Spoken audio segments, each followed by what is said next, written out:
来看赚钱达人，我们来看第3名，其实来双鱼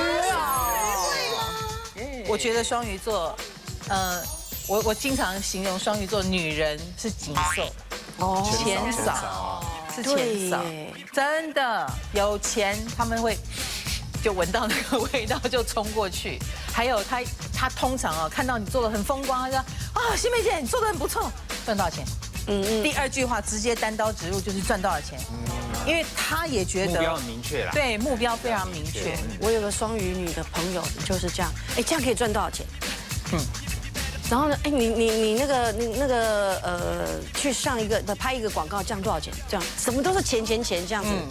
我以为他要称赞说很漂亮啊，或者是我身上东西好不好用啊，不是？哎，那样广告你从来不拍广告，那你这样赚多少钱？然后你就跟他讲不用钱的时候，怎么可能？你为什么要去赚这种？你为什么要不拿钱去拍这个广告？你是不知道，你如果这拍这个广告，你可以赚多少钱，他就帮你算。他什么都是钱。Yes， 男生双鱼。其实我也会，我其实对于，因为如果朋友跟我说他想做什么投资，或者说他现在要什么，然后做什么工作要赚多少钱，或者说他需要花多少钱可以赚，我都会说，这样是划算的吗？这样好像不太好哎，我来帮你算算看之类的，我会跟他衡量说，我觉得你这投资报酬率就是不对的，我常常会这样。很好，我觉得你的保单跟孙爸爸，就是帮你成长很多。如果没有那些功课，当然，而且我到我讲到那个保单，我刚才还没讲哎，你知道我到现在为止快40岁了，我身上没有任何险，厉害了吧？哇，我没有任何险。你把储蓄险解了之后，就储蓄险就再也没，连那个意外什么都没有，完全没有。车子就是强制的，就强制这样。对，我不弄那个的，就不是因为我那个逻辑还是在，当然就是人都会有意外。可是为什么要再说？就是为什么要为了那个意外去做这个事情呢？就是然后花了那么多钱在那个你等那个意外发生，而且谁都不想发生那个意外吧？与其这样，你拿那个钱还可以来做更多事情。对不对？拿来存下来。对啊，发生了再拿存。我是真的到现在没有任何险在身上。我就朋友听到每个人都傻眼，至少也该有个意外险。意外啊！对啊。好，第2名我让2个星座上榜。哎呦，所以大家其实都还蛮会的啊。我也觉得啊，一个是又会赚又会存。处女座，一个是天蝎。西，我必须说，我觉得处女座还蛮会赚钱的。他们是属于那种不怕麻烦，服务到位，所以他赚到钱，然后他就更想服务的类型。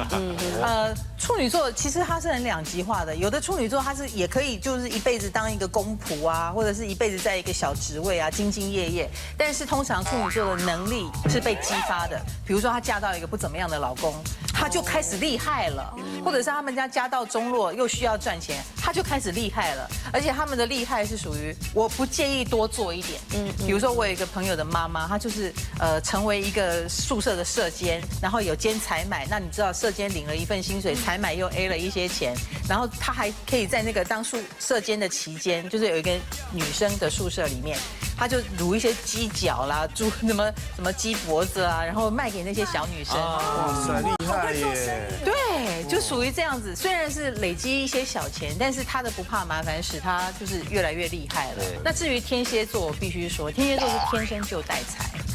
天蝎座并没有说我一定要成为赚钱达人。好。对呀，天生。我说真的，天蝎座更想那什么星座天生带赛？这不好聊吧，新梅姐？万一聊，我们怕我们万一有这样的朋友，我们要防着他一点啊。我必须说天蝎上榜是因为他不是冲着钱来的，他是冲着成就感来的，对，冲着自尊心，冲着想要得到自我证明，所以他就赚到很多钱。因为这个世界，对这个世界只认钱嘛，那我就多赚一点钱给你们看。有时候真的不是冲着钱来，但是他的自尊心太强了，所以不小心就赚到很多钱。因为不能失败。赚钱达人第1名是谁啊？第1名大起大落。天秤座。天秤，不要忘记了，首富是谁？郭台铭。天秤哦，宪哥。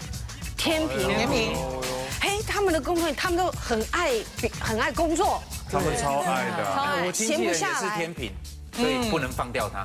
对，跟着他就对了。你看，即便他重病，他赚钱达人他还是真的哎，他其实身体都很不舒服，但每天毛起来还是一直要工作。其实他们有点工作狂，对，他们有点工作狂，然后野心也比较大哦。我们都以为野心应该是牡羊座比较大，那种天秤座还比较有野心。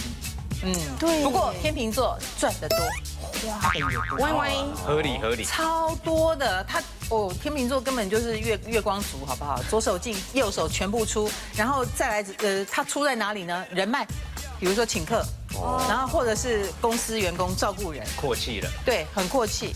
但是通常这个阔气也让他场面很大，所以你需要的不是赚钱，天秤座需要的是旁边有人帮你理财省钱，不然你钱就这样子出去了，你场面很大了，你事业很大了，但是你自己是不享受的，然后身体病痛一大堆，这个要注意。结论就是说，不管我们真的很羡慕这些人，不要羡慕，不管是存钱的人，会赚钱的人，不管什么样的人，都要为自己一点，自私一点，还要对自己好一点，不要失去了最基本的生活品质。是，而且钱赚来就是虽然是要花的，但是要花的让你自己舒服，我觉得这个才有它的价值。不